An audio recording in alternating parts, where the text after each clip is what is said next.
मैं मीरा भाईंदर शहर जिला राष्ट्रवादी कांग्रेस का जनरल सेक्रेटरी के हैसियत से आपके सामने यहाँ पर आया हूँ। Thank you much. इस हिसाब से क्या कहना चाहेंगे, आजकल जो मीरा भाईंदर में हलचल चल रही खासतौर पर बीजेपी को लेके, क्या टेक है आपका? Thank you much. आज मुझे आपने इस छोटे से बाइट के लिए इनवाइट किया है। The important part of Mira Bhayandar ऐसा है कि जिस तरह से हलचल मीरा भाईंदर में बीजेपी में चल रही है, आज सारी जनता को मालूम पड़ गया है कि क्या होने जा रहा है। बीजेपी में भी अभी जैसे ब्रिटिश टाइम में होता था डिवाइड एंड रूल, वो रूल भी बीजेपी में चालू हो गया है। अब धीरे धीरे बीजेपी की सत्ता जो मीरा भाईंदर में उनकी जो चमक जो धमक थी वो पूरी तरह धीरे धीरे धूलित होती जा रही है। खास करके दो गुटों में बंट जाना, एक हमारे एक्स एमएलए का गुट बनना और दूसरा यहाँ के जिला अध्यक्ष हेमंत मात्रे जी, जिनका डिवाइडेशन चंद्रका वैती, राजेश बिलानी, रवि व्यास, ये सभी एक और होना। और इसका लेटेस्ट एग्जाम्पल है आपके सामने कल हुई बीजेपी कार्यालय की ओपनिंग। कहीं ना कहीं बीजेपी के नगर सेवकों में आपस में भी गुटबाजी चल रही है और ये नगर सेवक दो विभागों में बंट चुके हैं। अब ये आला कमान आते हैं वहाँ से और बीजेपी कार्यालय को ओपनिंग करते हैं। कहीं ना कहीं इनके एक्स एमएलए का नहीं जाना, उन्हें आमंत्रित नहीं करना, ये सभी चिंता का विषय है। और I believe in clean and neat faces. और आज के तारीख में बीजेपी में वो चेहरा मिलना बहुत ही मुश्किल हो गया है। आप तो जानते हैं कि यहाँ के एक्स एमएलए कई आरोपों से घिरे हुए, लेकिन कुछ साबित हुए, कुछ साबित नहीं हुए। लेटेस्ट अपडेट मेरे पास आज भी आया है, मैंने टाइम्स सिटी का देखा है, मैं आपको दिखाना चाहता हूँ। टाइम्स सिटी का इसमें आया हुआ है, जो मेरे व्हाट्सएप में आया है एक फाउंडेशन की तरफ से। वहाँ पर क्लियर कर दिखाया है, case against ex MLA for club on mangrove shifted to EOW। ये भी एक करप्शन का विषय है, ये भी जांच का विषय है। लेटेस्ट उन्हीं की पार्टी की गुटबाजी से आया हुआ है, जहाँ पर लिखा गया है क्या भाजपा जिला अध्यक्ष पद से हेमंत मात्रे निलंबित होंगे, आगे क्वेश्चन मार्क लगा हुआ है। तो ये इनकी आपस की गुटबाजी का एक नतीजा है। और कहीं ना कहीं यहाँ जनता धीरे धीरे पता चल चुका है कि बीजेपी में क्या होने वाला है। और मैं तो बिलीव करता हूँ कि एक अच्छा चेहरा आना चाहिए और अच्छे लोगों को एक संधि मिलनी चाहिए। और बीजेपी की जो कार्यकाल में अब इसका जो कमल जो है धीरे धीरे मीरा भाईंदर में मुरझित है। एक व्यक्ति ने जो आज के 10 साल पहले यहाँ के कुछ नगर सेवक को भ्रमित करके धीरे धीरे कांग्रेस और राष्ट्रवादी कांग्रेस के अच्छे नगर सेवक जो अच्छी तरह से पूरी सहनशीलता के साथ काम करते थे, उन्हें डिवाइड रूल से डिवाइड करके अपने साथ लेके गया। आज वही नगर सेवक उसके विरोध में जाकर पक्ष पार्टी को बदल रहे हैं और धीरे धीरे कांग्रेस और राष्ट्रीय कांग्रेस की तरफ से फिर उनकी घर वापसी हो रही है। तो ये एक गिव एंड टेक का रूल हो गया है। जैसे वक्त का तकाजा होता है, आदमी को कहीं ना कहीं वो रिफंड मिलता है। आज उन्हें बीजेपी को रिफंड में मिलने लगा है। और जहाँ तक बात रही है एनसीपी की, एनसीपी में आज जो भी हो रहा है, जो भी एनसीपी आज जो दौर पे चल रही है, आज हमारी घड़ी एक अच्छे मुकाम पे है और इनका जो माहौल हमारा जो बना हुआ है मीरा भाईंदर में बहुत अच्छी तरह है। लेकिन आज वहाँ भी आप बोलते हैं, मैं मानता हूँ वहाँ भी गुटबाजी हो रही है, ऐसी नहीं है, लेकिन इसका कहीं ना कहीं एंड जरूर होगा। हमारे आला कमान ने इस पर सोचा है।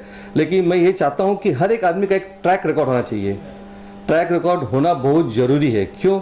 आज जिस तरह से अंकुश मालूसरे जी का नाम हमें यहाँ पर जिला अध्यक्ष पद के लिए हमारे आला कमान से आया हुआ है, नो डाउट आला कमान के निर्णय का हम स्वागत करते हैं, लेकिन इस व्यक्ति के बारे में भी जानना बहुत ज़रूरी है।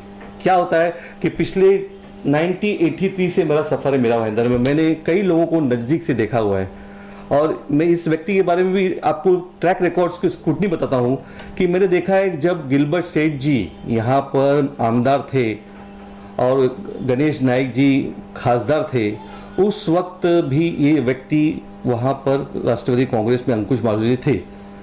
सडनली एक वक्त ऐसा आया कि कुछ एक हफ्ते में इन्हीं वहाँ पर भी एक ऐसा समस्या है कि इन्हीं युवा अध्यक्ष पद के लिए आमंत्रित किया गया था, उनकी नियुक्ति हो गई थी और सडनली एक हफ्ते के अंदर गिलबर्ट से नाराज हो गए थे और इनके सारे बैनर, सारे होल्डिंग, इनको इमीडिएट सारे पदों से ये अंकुश मालूसरे जी को निकाल दिया गया था। ये स्क्रूटनी आप भी कीजिए, आप तो पत्रकार है, आपको ये मालूम पड़ेगा। पिछले 15 साल पहले की बात बताता हूँ मैं, ये इसमें सच्चाई है।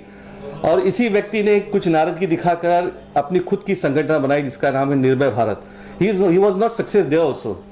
बाद में ये धीरे धीरे इनका देखिए, इनकी अपॉर्चुनिटीज देखिए, वक्त का कैसे ये पकड़ते ये ऐसे व्यक्ति कि इन्होंने कांग्रेस का दामन थामा कांग्रेस में उस वक्त सावंत जी थे, Arvind Sawant, I think so. Arvind Sawant कुछ महीने में उनका पद पर जाने वाला था, इनको कांग्रेस का अध्यक्ष बना गया। Within 1 year he escaped from there. हाँ, जरूर कुछ ना कुछ तो इसमें जांच की विषय है। जो कांग्रेस से निकाले गए या छोड़े गए, छोड़ने के बाद ये कहाँ गए, कहे गए। और देखिए, आला कमान तो हर सही नहीं लेता, लेकिन आला कमान तक किस व्यक्ति के बारे में क्या मैसेज पहुंचता है वो गुमराह का विषय भी हो सकता है। तो मैं मेरे आला कमान से ये निवेदन करूंगा कि आप इस व्यक्ति का और संतोष जी पेंडुलकर का भी ट्रैक रिकॉर्ड निकालिए। आप देखिए कि इस व्यक्ति ने कांग्रेस से निकलकर बाद में वापस यहाँ पर आया और किसी सोर्सेज से आप तक पहुंचा और आपने इन्हें जिला अध्यक्ष के लिए नियुक्ति दी है, no problem. But I have seen him personally about both the personalities. With both the personality I have seen Santosh Pendulkar ji, I have seen Ankush Malviya. I don't know personally, ज़्यादा उनके बारे में जानता नहीं है अंकुश मालवीय के, क्योंकि चेहरा I couldn't find him the present personality of his Hindi, of speaking Marathi, everything I have noticed. But I feel much more, I am not going to take the side of संतोष पेंडुलकर जी कि ये बहुत अच्छे हैं, but लेकिन I feel much more better than at present. और जबकि माहौल मीरा भाईंदर में एक अच्छा बन चुका है, तो मेरा ऐसा मानना है, मैं आला कमान से दरख्वास्त करूंगा, रिक्वेस्ट करूंगा कि एक 2022 तक ये आने वाले जो नगर पालिका की चुनाव है, संतोष पेंडुलकर को कंटिन्यूशन रखा जाए। और इन सभी जो व्यक्ति जो अभी वापस घर वापसी की है, उनको भी ये तहेल दिल से सोचना चाहिए कि आपको जिला अध्यक्ष पद का इतनी ही इम्पोर्टेंस देने से अच्छा आप पार्टी के जो प्रेजेंट जिला अध्यक्ष है उनके साथ मिलके साथ बढ़ाए, आगे बढ़े, पार्टी को अच्छे लेवल पे जाए। और मैं आपको एक दावे के साथ कहता हूं आपकी इस मीडिया के माध्यम से, अगर आज चुनाव आयुक्त मीरा भाईंदर में अगर इलेक्शन डिक्लेयर करता है तो राष्ट्रवादी कांग्रेस 1 नंबर पर होगी, दूसरे नंबर पर शिवसेना होगी, तीसरे नंबर पर कांग्रेस होगी और सबसे लास्ट श्रेणी में होगी बीजेपी। जो बीजेपी की आज हलचल है, कि बीजेपी के पास जो नेता है उसकी छवि पूरी खत्म हो चुकी है। इसलिए बीजेपी भी नहीं चाहती कि वो छवि को लेकर हम बीजेपी को आगे ले जाएं, ताकि उनको मालूम है उनको 2022 में एक बहुत बड़ा झटका पड़ने वाला है।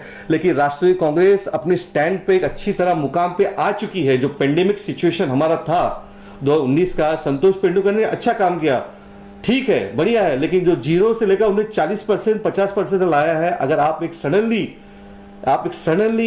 हाई कमांड के ऑर्डर से एक नए व्यक्ति को जिसकी स्कूटनी नहीं, उसकी ट्रैक रिकॉर्ड नहीं निकाला गया, उसको जिला अध्यक्ष पद की नियुक्ति देते हो, तो सडनली सभी कार्यकर्ताओं का मोरल डाउन होगा और ये राष्ट्रीय कांग्रेस फिर 0 पे जाएगी और उसे डेवलप करने के लिए फिर 1 साल जाएगा, फिर हम बैकफुट पे जाएंगे और आने वाले 2022 का लक्ष्य हम नहीं प्राप्त कर सकते। तो मैं आदरणीय शरद चंद्र पवार जी से और हमारे दादा जयंत दादा पाटिल से और हमारे होम गृह मिनिस्टर जो हमारे जितेंद्र आवाड़ जी है, उनसे भी निवेदन करता हूं कि इस चीज की बारीकी से स्क्रूटनी की जाए, रेफरेंस देना और उन पर अव्वल करना और उनकी स्क्रूटनी करके जो वाजिब लगे, जो एकदम सही लगे। मेरा आज मानना है कि पेंडुलकर के साथ बहुत से कार्यकर्ता है, खटपटे सब में है, 100% we can not satisfy all कार्यकर्ता, बट ये टाइम आ गया है कि something you have to search about the scrutiny, about the track record of particular person before appointing him as a district president of Mira Bhainder. So better for our party, better for our कार्यकर्ता। इसमें बहुत सारे कार्यकर्ता आज नाराज चल रहे हैं। मैं नहीं चाहता, मेरी पर्सनल ओपिनियन है कि ट्रैक रिकॉर्ड निकाले और देखे कि एक आदमी राष्ट्रीय कांग्रेस से गिलबर्ट सीट से भी नाराजगी से निकाला गया था, कांग्रेस से भी छोड़ के गया और सडनली आप राष्ट्रीय कांग्रेस को से इतने बड़े मुकाम पर पद दे रहे हो।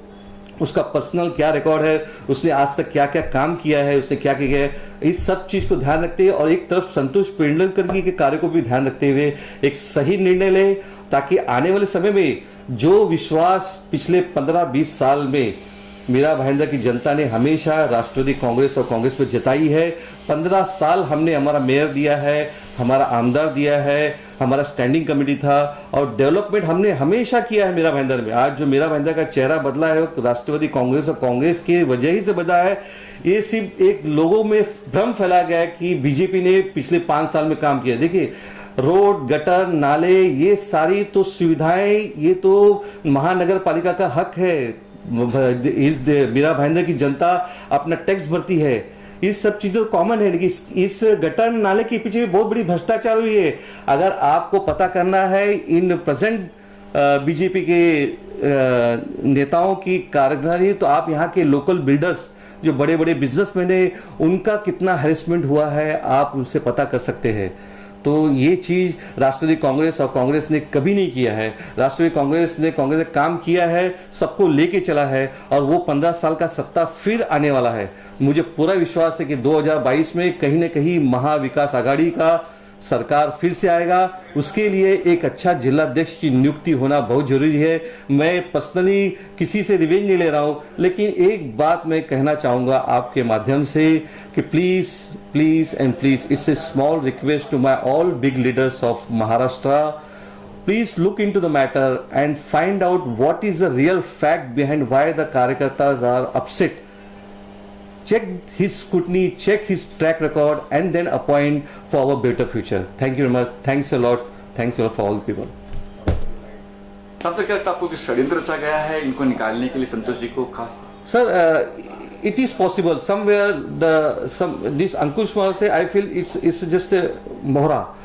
There may be some people are behind him in a political way also to demoralize the कार्यकर्ता और पार्टी को नीचे गिराने की एक साजिश भी हो सकती है। और इसमें कुछ अतत्व लोग भी शामिल हो सकते हैं, जिसमें हमें बारीकी से नज़र डालना होगा। और शायद मेरी ये बातें गलत भी हो सकती है, इसमें कोई नहीं, लेकिन कुछ न कुछ कहीं ना कहीं तो इसमें ऐसा लग रहा है कि सडनली बढ़ती हुई पार्टी को और सडनली एक अच्छा काम करने वाले, maybe his financially is not sound, I also agree. Maybe Santosh Pendulkar's financially is not sound, but way of his personality, way of his talking is totally supporting to the Karyakarta and supporting the people of Mera Bhayandar. So please, it is a question of checking out. Thank you.